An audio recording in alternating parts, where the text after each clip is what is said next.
Every summer, the island of Sodor is very busy. Holidaymakers love to sightsee, and when the weather is fine, there is no better place to visit. Some people like to go to the mountains. Others like the valleys.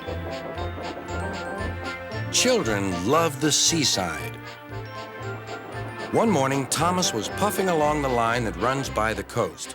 His two coaches, Annie and Clarabelle, were packed with children going to the beach. Everyone was happy. Percy was taking some freight cars to the harbor. "Hello, Thomas. You look cheerful. I wish I could take children today instead of freight cars." "They're the Vickers Sunday School," explained Thomas. "I'm busy this evening, but the station master says I can ask you to take the children home." "Of course I will," promised Percy. Later, Percy saw Harold.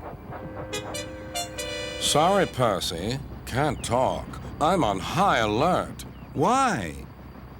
"Bad weather's due. My help's always needed." "Mind how you go, Percy." "Huh," huffed Percy. "As long as I've got rails to run on, I can go anywhere, in any weather, anyhow. Goodbye."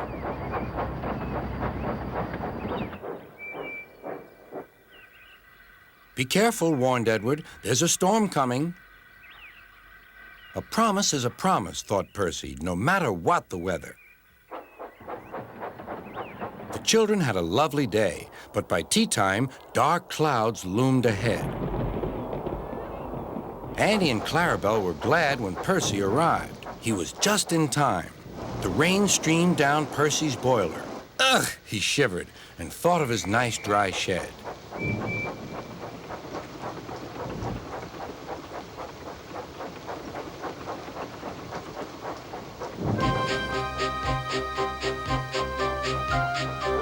Percy struggled on past coastal villages and into the countryside.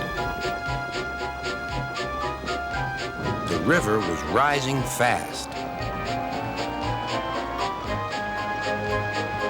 "I wish I could see! I wish I could see!" complained Percy as he battled against the rain. More trouble lay ahead.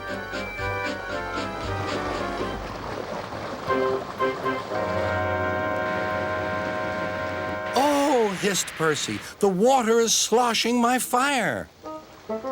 Percy's driver and fireman had to find some more firewood.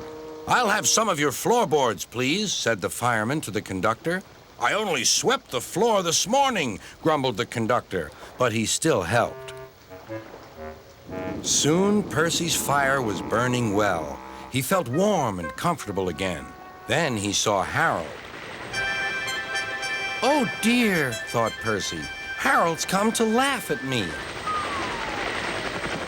Something thudded onto Percy's boiler. "Ow!" exclaimed Percy. "He needn't throw things." "It's a parachute," laughed his driver. "Harold's dropping hot drinks for us." "Thank you, Harold," whistled Percy. "Good to be of service," replied Harold and buzzed away. The water lapped Percy's wheels. Percy was losing steam again, but he plunged bravely on. "I promised," he panted. "I promised."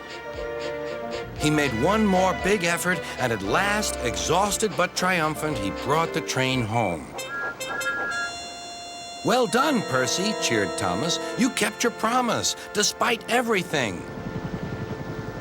Sir Topham had arrived in Harold. First he thanked the men, then Percy. "Harold told me you were a wizard. He said he can beat you at some things, but not at being a submarine. I don't know what you two get up to sometimes, but I do know that you're a really useful engine." "Oh, sir," whispered Percy happily.